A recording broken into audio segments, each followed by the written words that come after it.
juga hewan yang khusus, tidak sembarang hewan walaupun halal. Bahkan sampai ada yang mengatakan itu ijma ya, kesepakatan para ulama ya. Sampai ada yang mengatakan seperti para ulama, walaupun kata sebagian ulama ya, walaupun harga kuda itu lebih mahal dari harga sapi, tapi kuda bukan termasuk bahimatul an'am. Jadi walaupun harganya lebih mahal, sehingga dikatakan penyembelihan dengan cara tertentu, kemudian hewannya pun tertentu, bahimatul an'am, hewan ternak ya, rusak halal, tapi bisa tidak dia menjadi hewan kurban yang bisa dikurbankan ya pada yaumun nahar atau ayyamun tasyrik ini ya. Rusak bukan termasuk bahimatul an'am, itu ya, satu ya. Kemudian ayyamat tasyrik ya, pada yaumun nahar, atau hari penyembelihan. Hari penyembelihan yaitu tanggal 10. Jadi kalau ada orang menyembelih, dia menyembelih, kemudian yang disembelih apa? Sapi. Tapi waktu penyembelihannya tidak masuk pada yaumun nahar, ya, pada 9 Arafah, pada 9 Zulhijjah misal.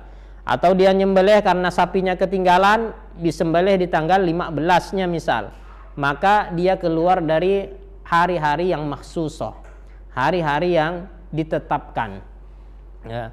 Jadi yauman nahar harinya tertentu tanggal 10 Zulhijjah atau ayyamut tasyrik. Ayyamut tasyrik, hari-hari tasyrik tanggal 11 Zulhijjah, 12 Zulhijjah dan 13 Zulhijjah. Jadi di sini kita pahami bahwa hari-hari penyembelihan itu dia ada empat hari ya. Pada tanggal 10, pada tanggal 11, pada tanggal 12, pada tanggal 13. Kemudian taqarruban ilallah. Nah, penyembelihan ini diniatkan untuk taqarrub kepada Allah Subhanahu wa taala. Jadi niat itu urgen ya. Jadi ada orang nyembelih kurban, tapi nyembelihnya untuk acara nikahan, tidak sah, tidak disebut hewan kurban. Walaupun yang disembelih sapi, ya, walaupun yang disembelih kambing, niatnya untuk apa misal? Dia niatnya untuk akikah, tidak masuk. Dia niatnya hanya untuk akikah, walaupun harinya tertentu, hewannya sama. Ya, dia nyembelih sapi untuk memperingati misal 100 hari kematian bapaknya misalkan, ada ya dalam budaya kita ya. Dia harinya yaumun nahar atau ayyamut tasyrik.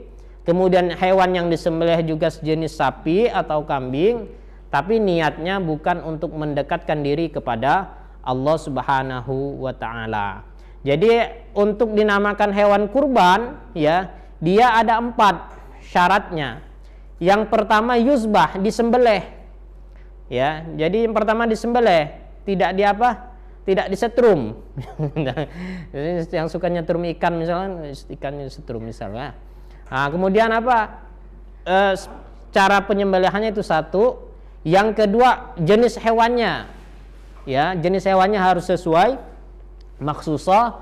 Yang ketiga adalah waktunya. Ya. Yang keempat yang urgen sebenarnya menjadi pondasi dalam beramal, yaitu apa? Niatnya. Apa niatnya? Taqarruban ilallahi subhanahu wa ta'ala. Sehingga ada yang mengatakan ma yuzakka taqarruban ilallahi ta'ala fi ayyamin nahri bi syara'ita makhsusah. Sesuatu yang disembelih dalam rangka untuk mendekatkan diri kepada Allah Subhanahu wa taala pada ayyamun nahar, pada hari-hari penyembelihan. 10 Zulhijjah, 11 Zulhijjah, 12 Zulhijjah dan 13 Zulhijjah bi syara'ita makhsusah, dengan syarat-syarat yang khusus. Ya, sebagaimana yang kita sebutkan di atas. Nah, syariat ini adalah syariat yang dianjurkan berlandaskan kepada Al-Quran dan Sunnah Rasulullah Sallallahu Alaihi Wasallam. Apa kata Allah dalam Al-Quran? Inna a'tayna kal kautsar fasalli li rabbika wanhar. Inna sesungguhnya kami a'tainaka telah memberikan kepadamu al-kausar. Al-kausar apa? Kenikmatan yang begitu banyak, kelapangan rezeki, ya, finansial yang cukup atau lebih.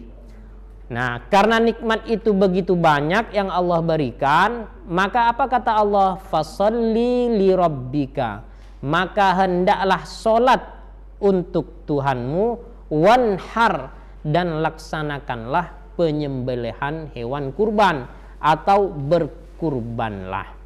Ya, jadi kalau sebagian ahli tafsir mengatakan fasholli li rabbika itu salat Idul Adha, ya.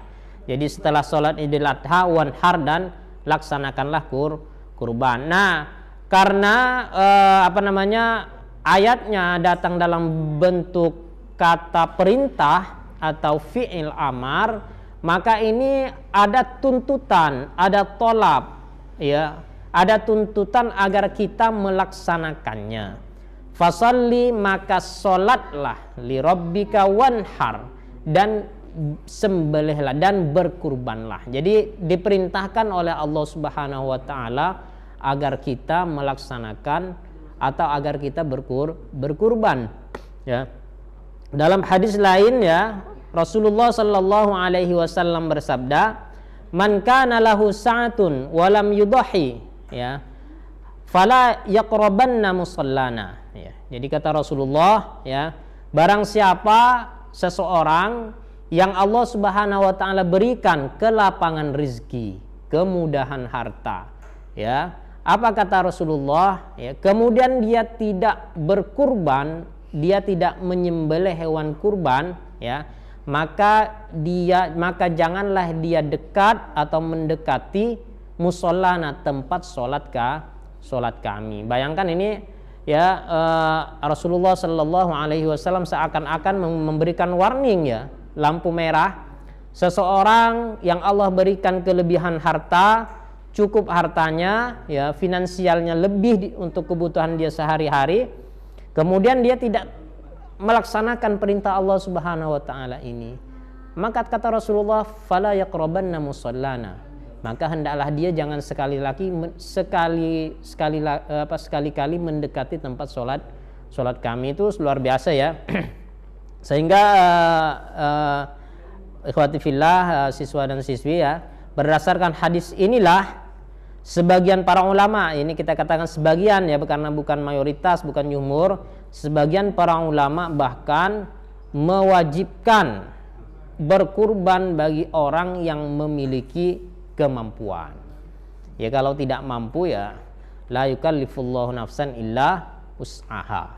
Tapi seseorang yang diberikan kelebihan oleh Allah, kemampuan, ya, maka hendaklah dia terpanggil, ya, untuk melaksanakan syiar ini, syariat ini, ya. Walam yudhi man kana lahu sa'ah walam yudhi, kata Rasulullah, barang siapa yang memiliki kelebihan harta, kelapangan rezeki, kemudian dia tidak tergerak hatinya untuk berkorban, maka diancam oleh Rasulullah, fala yaqrabanna musallana, jangan sekali-kali dia mendekati tempat sholat kami. Nah, ikhwati fillah,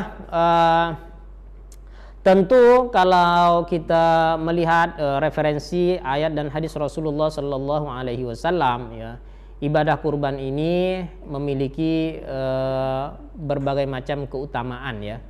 Di antaranya adalah bahwasanya berkurban itu merupakan salah satu amalan yang sangat dicintai oleh Allah Subhanahu Wa Taala pada bulan Zulhijjah ini. Ya, ma'amila adamiyun min amali yauman nahri ahabba ilallahi min ihraqid dam.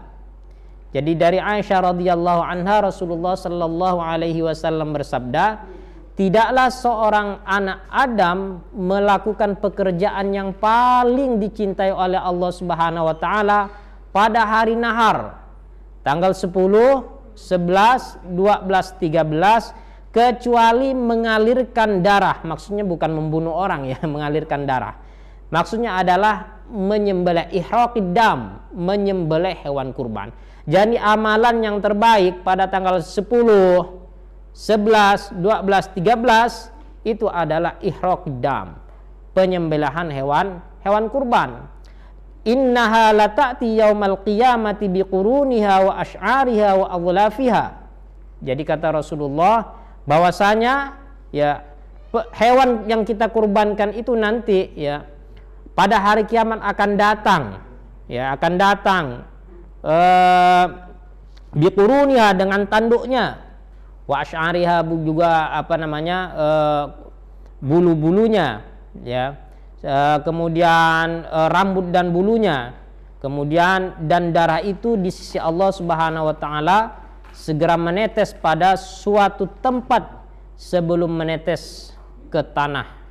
Hadis riwayat Tirmizi. Jadi itu salah satu fadilah ya, pelaksanaan fadilah berkurban ya. Bahwasanya berkurban merupakan salah satu amalan ibadah terbaik yang dicintai oleh Allah, yang paling dicintai oleh Allah Subhanahu wa taala fi ayyamin nahar, pada hari-hari tasyrik. Banyak amalan dia yaumin nahar ya.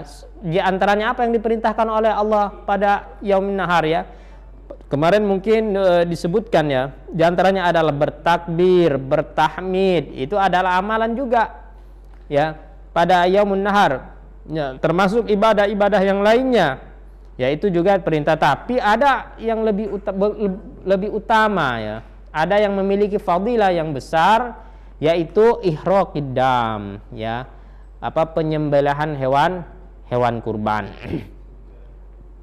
Kaum muslimin yang dimuliakan oleh Allah Subhanahu wa taala, siswa dan siswi, kurban dalam syariat dia adalah satu perintah. Ya, perintah Allah Subhanahu wa taala yang dicontohkan oleh Rasulullah sallallahu alaihi wasallam.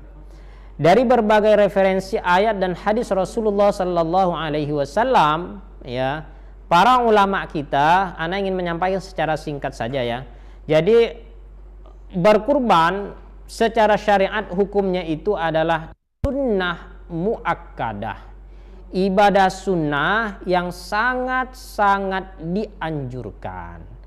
Walaupun ada sebagian para ulama yang sampai pada titik mewajibkan pelaksanaan kurban bagi orang-orang yang memiliki kemampuan. Tapi secara jumhur para ulama ya mengambil kesimpulan dari berbagai hadis Rasulullah sallallahu alaihi wasallam dan apa yang diamalkan oleh para sahabat ya, mengambil satu kesimpulan bahwa berkurban termasuk bagi orang yang memiliki kemampuan, hukumnya adalah tetap sunnah muakkadah. Sunnah ya, ibadah yang sangat dianjurkan, muakkadah yang sangat ditekankan oleh Rasulullah sallallahu alaihi wasallam. Kalau kita baca hadis di awal ya, misal hadis yang pertama, man kana lahu sa'ah, barang siapa yang memiliki kemampuan, walam yudhi, kemudian dia tidak berkurban, fala yaqrabanna musallana ya, maka hendaklah dia jangan mendekati tempat sholat kami. Betul ya. Jadi sebenarnya kalau kita baca hadis itu, berkurban itu titik beratnya adalah wajib ya, wajib kalau hanya membaca satu hadis itu ya, sehingga ada memang sebagian para ulama yang sampai mewajibkan ibadah kurban bagi yang mampu, itu titiknya bagi yang mampu. Tetapi di hadis-hadis yang lain ya, misal sebagaimana yang diriwayatkan oleh Daruqutni misal ya, an Ibnu Abbas, dari Ibnu Abbas, anin Nabi sallallahu alaihi wasallam, dari Nabi Muhammad sallallahu alaihi wasallam qala, salasun 3 perkara kutibat alayya, 3 perkara kata Rasulullah yang diwajibkan atasku, wa hunna lakum tatawu, kata Rasulullah. Salasun kutibat alayya, kata Rasulullah, 3 perkara diwajibkan kepadaku, kata Rasulullah ya. Kemudian wa hunna lakum tatawu, akan tetapi bagi kalian itu sunnah yang dianjurkan. Ya, apa itu al-witr, salat witir, ya. Kemudian wan nahar, yaitu penyembelihan hewan kurban, waraka'atul fajr, ya. Dan salat rakaat al-fajr, salat sunnah fajar. Jadi kata Rasulullah sallallahu alaihi wasallam, tiga hal itu wajib atasku tapi tidak wajib atas kalian. Oleh karena itulah dengan berbagai perbandingan hadis-hadis Rasulullah sallallahu alaihi wasallam, jumhur para ulama sampai pada satu kesimpulan bahwa hukum berkurban bagi yang memilih, termasuk bagi yang memiliki kemampuan sebenarnya, ya, apalagi yang tak mampu, ya. Jadi sunnah muakkadah, sunnah yang sangat dianjurkan. Tapi sekali lagi, sunnah muakkadah bukan, jadi kita punya pengertian sunnah itu bukan ditinggalkan tidak apa-apa, ditinggalkan rugi kalau kita memiliki kemampuan, ya, karena fadilahnya sangat besar dari Rasulullah sallallahu alaihi, dari Allah Subhanahu wa taala. Itu secara ringkas, ya, secara ringkas hukum berkurban, ya. Wal udhiyatu sunnatun muakkadah, ya, bahwa berkurban itu hukumnya adalah sunnah muakkadah. Kemudian yang ketiga, sebagaimana yang kita baca di awal tentang pengertian kurban, bahwa kurban itu caranya khusus, hewannya adalah khusus, kemudian waktunya juga khusus, dan niatnya taqarrub, mendekatkan diri kepada Allah Subhanahu wa taala. Dalam surah Al-Hajj ayat 34, ya, Allah Subhanahu wa taala berfirman, "Walikulli ummatin ja'alna mansakan liyadzakkaru, ya, ismallahi ala ma razaqahum min bahimatil an'am." Dan bagi setiap umat, kata Allah Subhanahu wa taala, kami berikan tuntunan mansakan, berkurban, agar kalian mengingat nama Allah Subhanahu wa taala, ya, atas rezeki yang dilimpahkan kepada kalian berupa hewan-hewan ternak, bahimatul an'am. Ini yang kita maksud dengan tadi hewannya itu khusus, ya. Hewan untuk yang dijadikan berkurban itu khusus, tidak sembarangan. Jadi kata Allah, syariat kurban itu, ya, itu adalah syariat, ya, dalam rangka apa? Mengingat Allah Subhanahu wa taala. Ketika seseorang diberikan rezeki, kata Allah, dia harus ingat Allah, ya.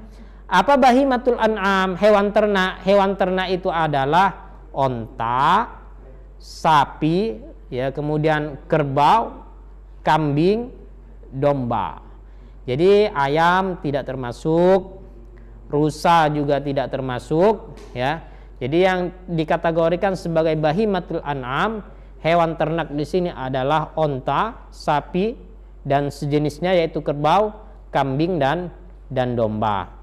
Bahkan ya dalam Sahih Fikih Sunnah dikatakan bahwa sekelompok ulama menukilkan bahwa ijma', kesepakatan bahwasanya kurban tidak sah kecuali dengan hewan-hewan tersebut, ya. Dalam kitab Syarhul Mumti', ya, bahkan jika seandainya ada orang yang berkurban dengan jenis hewan lain yang lebih mahal daripada jenis ternak tersebut, maka kurbannya tidak sah, ya. Kalau kita tanya mahalan mana antara kuda dan sapi, mahalan sapi, ya. Mahalan mana antara kambing misal dan rusa, ya, mahalan rusa kalau tanduknya tanduk emas, ya. Kalau tanduknya biasa kayaknya mahalan kambing, ya. Jadi walaupun harganya itu lebih mahal, karena ini syariat itu ada tuntunannya, ya, maka dianggap tidak sah oleh para ulama. Jadi itu, ya, hewan kurban yang bisa dijadikan ternak, ya. Kemudian mana yang lebih utama? Ya. Ini sekali lagi kita berbicara tentang sesuatu yang khilafiyah, ya. Mana yang lebih utama, ya? sebagian para ulama mengatakan yang lebih utama, yang paling mahal dan lebih banyak dagingnya. Ya, kenapa? Ya, karena hewan kurban yang paling utama sehingga dikatakan ini dalam mazhab dikatakan jumhur ya, jumhur ulama mazhab Hanafiyah, Syafi'iyah, Hanabalah dan dipilih oleh Ibnu Hazm, ya, dikatakan bahwa hewan kurban yang paling utama itu adalah unta. Ya. Kemudian ke bawahnya sapi, baru kemudian kambing. Tapi sekali lagi ini masalah khilafiyah ya. Walaupun ada yang mengatakan yang lebih utama ya apa yang dicontohkan oleh Rasulullah Shallallahu Alaihi Wasallam. Apa yang dicontohkan oleh Rasulullah berkurban? Rasulullah berkurban dengan apa? Kambing. Ya. Nah, mana ini anak cakrawala berpikir para ulama sebenarnya bagus ya. Apa dalilnya kata mereka ya? Mereka mengkiaskan ada salah satu hadis dari Rasulullah Sallallahu Alaihi Wasallam ya, yang berbunyi seperti ini. Ketika ini dikiaskan dengan keutamaan sholat berjamaah ya, sholat Jumat secara berjamaah. Apa kata Rasulullah? Mani ghatasala yaumal jum'ah ghuslal janabah summa roha faka'annama ya qarraba badanah ya. Barang siapa yang mandi di hari Jumat kata Rasulullah seperti mandi janabah, mandi junub ya, berarti seluruh badan ya, bukan hanya perut yang dicuci. Jadi seluruh badan itu mandi janabah ya. Kemudian dia datang di waktu pertama. Datang di waktu pertama, dia seperti berkurban seekor unta, kata Rasulullah.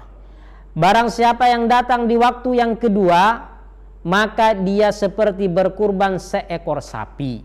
Ya. Barang siapa yang datang di waktu yang ketiga, ia seperti berkurban seekor domba kibas. Barang siapa yang datang di waktu yang keempat, ia seperti berkorban seekor ayam.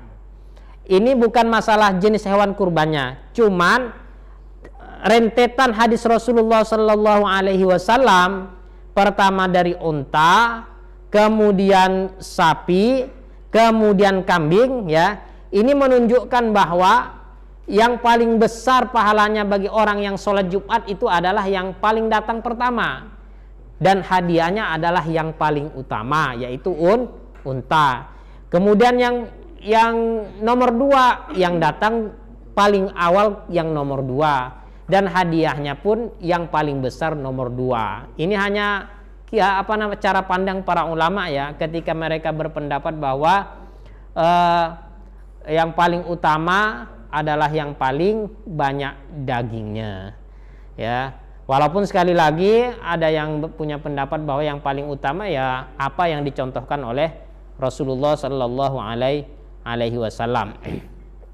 Baik, secara umum ini tidak kita jelaskan secara singkat ya, ini hanya untuk mengingat kembali ya. Berdasarkan hadis-hadis Rasulullah Sallallahu Alaihi Wasallam, kita katakan tadi kan kurban itu hewannya khusus, bukan hanya jenis hewannya, tapi juga umur hewannya. Ya, jadi hewannya khusus ya, nah jenis hewannya khusus, umurnya juga tidak sembarangan. Ya, kalau onta itu umur minimalnya 5 tahun. Ya, kalau sapi itu 2 tahun. Kalau kambing itu 1 tahun. Kalau domba ya di bawahnya kambing ya, itu 6 bulan minimal sudah bisa dijadikan hewan kurban. Ya, jadi ini ya, jadi kalau onta dia 5 maksimal. Ya, kemudian bagaimana caranya? Tanyalah tukang hewan tukang yang mahir di hewan ternak ya. Karena hewan ini tidak ada ininya, tidak ada akte kelahirannya. Susah. Ya, jadi yang paling tahu ya di sana ada ilmu-ilmu tertentu untuk mengetahui bahwa hewan ini sudah cukup umur ya. Onta, sapi, kambing, domba ya, itu ada caranya untuk mengetahui bahwa hewan ini sudah cukup umur. Tapi berdasarkan hadis Rasulullah ya, onta dia 5 tahun minimal, sapi 2 tahun, kambing 1 tahun, domba ya itu 6 bulan atau setengah tahun. Ya. Kemudian dalam hadis Rasulullah Sallallahu Alaihi Wasallam lagi, tadi kita berbicara tentang jenis hewannya, kemudian syarat dari umur hewan tersebut. Jadi tidak semua bisa. Jadi kalau ada sapi, ya umur setahun, badannya juga sudah gemuk, ya, udah besar, itu juga bisa kita katakan belum cukup umur, walaupun besar. Kenapa? Ini Ustadz banyak dagingnya, iya enggak apa-apa. Wong kita juga manusia, ada yang umurnya sama-sama 2 tahun tapi ada yang timbangannya 50 kilo, ada yang 20 kilo kan. Itu juga sama gitu. Jadi kalau dia belum cukup umur ya tidak bisa ya. Itu yang kedua. Yang ketiga, dari sisi hewan ya, ternyata kita juga harus melihat kondisi hewan tersebut ya.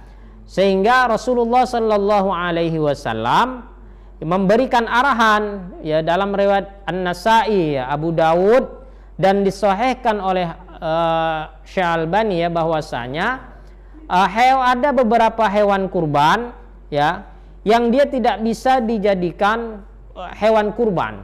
Bukan berarti tidak halal, enggak. Cuman untuk dijadikan sebagai hewan kurban dia tidak layak. Para ulama juga mengatakan tidak sah kalau dia dijadikan hewan kurban ya. Ada 4 hewan yang tidak boleh dijadikan kurban. Apa? Yang pertama, buta sebelah yang jelas butanya. Buta sebelah yang jelas butanya, sakit yang jelas sakitnya, pincang yang jelas pincangnya, dan hewan yang sangat kurus ya. Jadi memang disebut berkurban karena dia berharga ya kan, berharga. Sehingga Rasulullah Sallallahu Alaihi Wasallam memberikan arahan kalau tidak semua hewan kurban bisa dikurban sebagai ibadah Yaumun Nahar ya.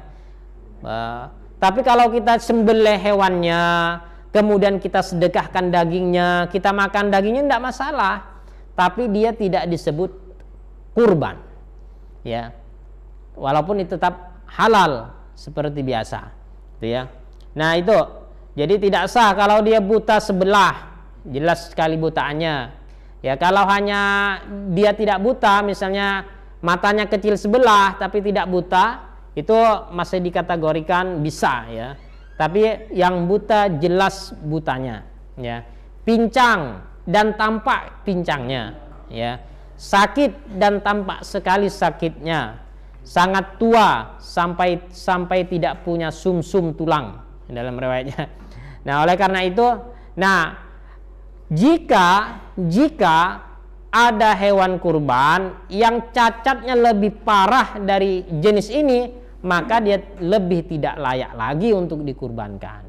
Ada hewan kurban yang matanya buta dua-duanya, misal kalau dalam hadis kan buta 1. Nah, kan? Kalau ada yang lebih parah dari ini, lebih tidak layak lagi. Pincang dan tampak jelas pincangnya. Dia pincang. Bagaimana kalau hewan yang tak punya kaki, lebih tak layak lagi. Ya, kalau disembelih boleh enggak? Boleh. Dibuat bakso dagingnya nyaman, ya, aman. Jadi boleh. Ya. Sakit yang tampak sekali sakitnya, ya. Yang lebih parah apa, misalnya sapinya udah sekarat. Wah, itu kan lebih parah lagi ya. Kemudian yang sangat kurus, sangat tua ya, kurus sekali sampai berjalan susah misal. Nah, itu sudah lebih parah dari. Jadi mafhumnya, jika ada hewan yang mau dikurbankan cacatnya lebih parah dari jenis 4 cacat ini dalam hadis Rasulullah Sallallahu Alaihi Wasallam, maka dia lebih tidak layak untuk dijadikan hewan kurban. Nah, bagaimana jika cacatnya lebih ringan dibandingkan yang dijelaskan oleh Rasulullah Sallallahu Alaihi Wasallam? Ya, dalam fikih sahih, fikih sunnah dikatakan makruh dikurbankan.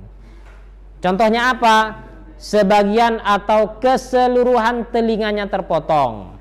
Ya, ada kambing. Misalnya ada orang main pisau lalu telinganya kepotong 1, nah, kan kambingnya tidak mati kan. Nah, dikorbankan bisa ya. Tapi kita tetap dianjurkan untuk mencari yang terbaik. Kemudian tanduknya pecah atau patah, ya, itu juga tetap bisa dijadikan hewan kurban. Nah, dalam Sahih Fikih Sunnah dikatakan selain 6 jenis cacat di atas, tadi cacatnya apa? Ada 6 jenis ya. Pertama adalah buta sebelah yang kelihatan sekali butanya, kemudian pincang yang tampak sekali pincangnya, kemudian sakit yang tampak sekali sakitnya, kemudian yang sangat kurus ya, tua. Kemudian yang keempat ya, cacat sebagian atau keseluruhan telinganya. Yang keenam adalah tanduknya pecah atau patah. Nah, karena memang terdapat hadis seperti itu ya. Nah, jika ada hewan ya yang keluar dari 6 penyakit ini ya, maka dia bisa atau boleh untuk dijadikan hewan kurban. Misalnya apa? Ada sapi yang ompong, misal ya, cacat juga kan. Kemudian apa? Ada sapi tidak punya ekor, atau kambing ekornya tak ada, ya. Atau apa? Hewan yang hamil, bunting, ya, itu dianggap cacat juga, tapi bukan termasuk yang 6 tersebut, ya. 6 tersebut, maka itu boleh-boleh saja dan tidak ada hukumnya boleh tapi kurang sempurna, artinya boleh dijadikan hewan kurban. Nah, ikhwati fillah, para pendengar yang dimuliakan oleh Allah Subhanahu wa taala. Nah, bagaimana dengan jantan atau betina? Sapi laki atau sapi perempuan, onta laki atau onta perempuan, kambing laki atau kambing perempuan? Para ulama ya mengatakan bahwa boleh-boleh saja. Ya, tidak ada tuntutan ya yang harus kita korbankan ini jantan atau betina, artinya dua-duanya boleh kita jadikan hewan kurban. Tapi ya secara umum ya, jika dia betina sedang hamil, ya lebih baik mencari yang lain. Ya, jangan sampai nanti betinanya disembelih kemudian anak yang dalam perutnya itu juga ikut meninggal ya, ikut mati ya. Ya, itu juga harus dilihat ya, harus kita perhatikan ya. Nah, memang ada sebagian yang mengatakan bahwa yang afdal memang laki-laki. Kenapa? Karena itu yang dicontohkan ya oleh Rasulullah Shallallahu Alaihi Wasallam ya. Kemudian untuk keberlangsungan ekosistem hewan tersebut ya, maka laki-laki lebih baik ya dijadikan hewan kurban dibandingkan betina ya, seperti itu.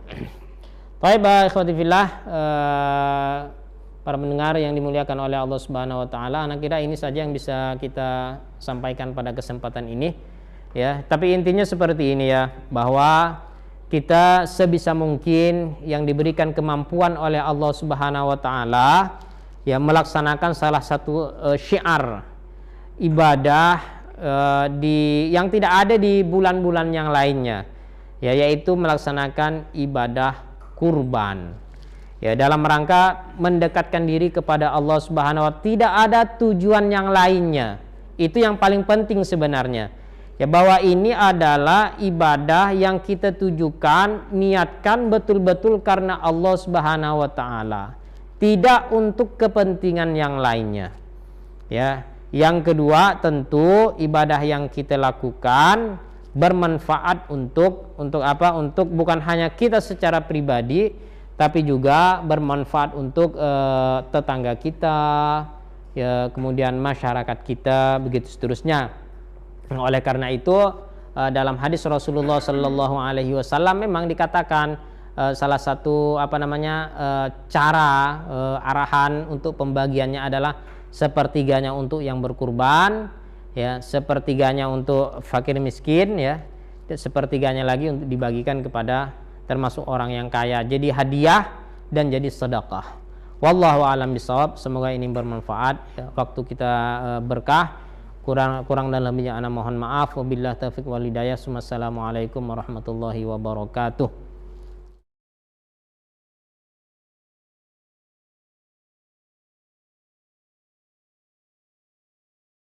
Assalamualaikum warahmatullahi wabarakatuh. Setengah jam.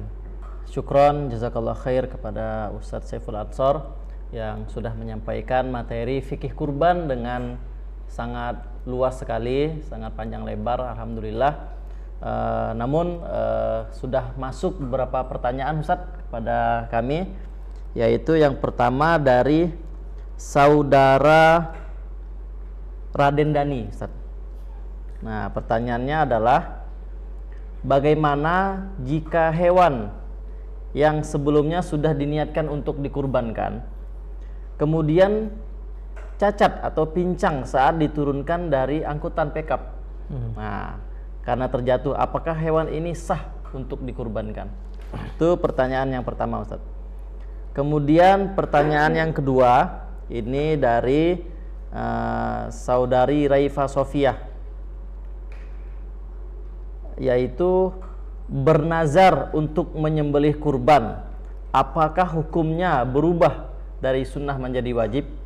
Nah, kemudian dilanjutkan lagi, apakah boleh puasa Zulhijjah di hari kedua?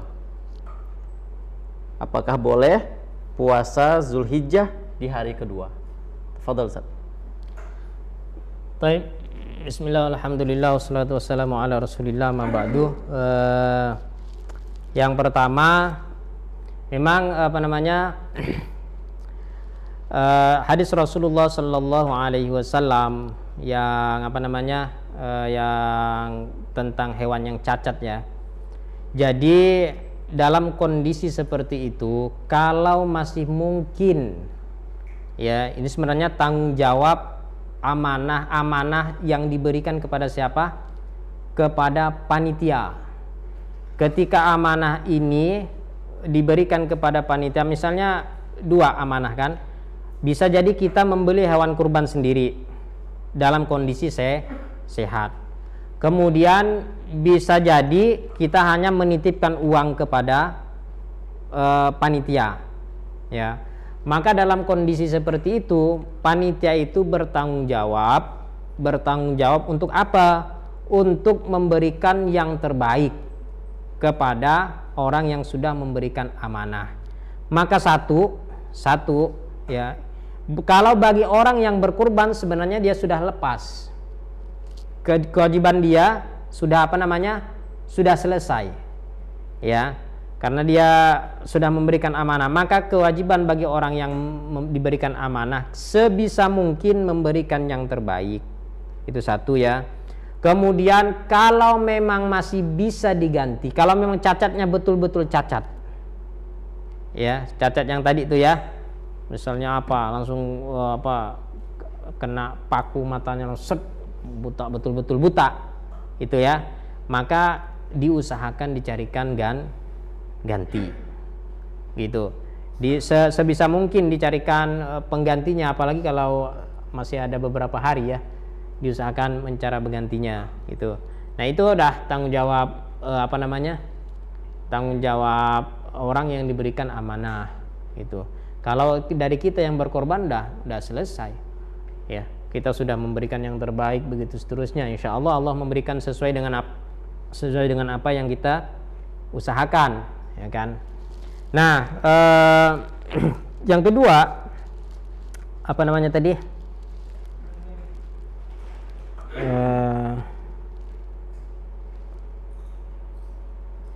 tentang puasa nazar ya. Iya, jadi puasa kurban nazar. Nazar itu yang dibolehkan atau wajib dilaksanakan oleh seseorang itu nazar yang dalam rangka ketaatan kepada Allah Subhanahu wa taala. Maka kalau dia nazar, dia tetap tetap jatuh kepada wajib ya. Jadi tetap wajib dilaksanakan. Misalnya ya, kalau saya tahun ini kemudian bisa ditakdirkan oleh Allah Subhanahu wa taala untuk apa? Untuk menikah misalnya. Untuk nikah. Nah, betul nikah. Nikah itu adalah syariat. Harus kan? Maka ketika nazarnya terlaksana, ya, nazarnya untuk berkurban. Ya. Nazarnya berkurban, maka nazar itu mengikat. Kalau dia kan nazar itu sesuatu yang terkait dengan sesuatu yang lain. Nazar itu tidak wajib. Bernazar itu tidak wajib. Bahkan kita juga tidak dituntut untuk bernazar. Bahkan ada sebagian yang tidak suka ya. Seakan-akan kita malas untuk beribadah kalau sikit-sikit nazar gitu ya. Ya. Maka pada kondisi seperti itu kalau kita sudah mengungkapkan bernazar, beda ya, nazar itu harus ada lafaznya. Bukan hanya niat. Ya, harus terlontar lafaz. Ya, saya bernazar misal, maka dalam kondisi ketika nazarnya sudah tertunaikan, ya, maka dia tetap wajib melaksanakan nazar tersebut ya. Saya mau bertanya, jika kita melaksanakan kurban, berniat menyedekahkan jatah daging kurban kita yang 1/3 untuk orang lain, apakah diperbolehkan ya? Dan yang lebih utama apa? Disedekahkan atau kita konsumsi yang menjadi bagian tersebut, 1/3 dari hewan kurban itu? Bismillah, walhamdulillah, wassalatu wassalamu ala rasulillah ba'du. Pertama, memang tidak ada tuntutan ya. Rasulullah itu hanya membagi cara ya. Bagaimana pembagian hewan kurban yang benar. Ya, 1/3 untuk yang berkurban tapi tidak wajib. Ya. Kemudian walaupun ada sebagian yang mengharuskan ya ada. Cuman secara umum ya tidak wajib ya. Tidak wajib kita mengkonsumsinya gitu. Kita tidak wajib. Nah, mana yang lebih utama? Yang lebih utama sebenarnya Ana sih tidak bisa memastikan ya apakah ini, lihat kondisi ya, kondisi. Tapi jangan sampai kita ada perasaan kita, masa saya yang berkurban, saya yang makan. Jangan sampai ada perasaan seperti itu ya. Kalau kita menolaknya karena perasaan seperti itu tidak sesuai ya. Ya. Nah, artinya kita sebenarnya diperbolehkan, mau makan silakan. Tapi kalau kita udah biasa makan daging, kemudian tetangga kita tak terbiasa makan daging gitu ya, ya mungkin ini manfaatnya lebih besar, memberikan tetangga kita yang jarang beli daging, daging sekarang sekilo 180.000 kalau bisa jadi kan, itu kan berat bagi tetangga kita ya. Dalam kondisi-kondisi tertentu bisa jadi mensedekahkannya kepada orang lain itu manfaatnya lebih besar ya, manfaatnya ya lebih besar karena ada hubungan sosial. Mungkin bisa memberikan solusi terhadap permasalahan antara yang satu dengan yang lainnya, tetangga, menyenangkan orang lain ya, begitu seterusnya. Tapi yang dilarang kan menjual ya, daging kurban dijual tidak boleh ya, bagi kita yang berkurban atau tapi kalau ada orang, terserah dia ya. Misalnya ada fakir miskin, kita kasih daging kurban, kemudian oleh dia dijual lagi, itu dah lain babnya, tidak masalah. Itu dia mau jual daging kurbannya karena bagi dia beras lebih penting dari daging, bisa jadi kan dalam kondisi tertentu orang seperti itu.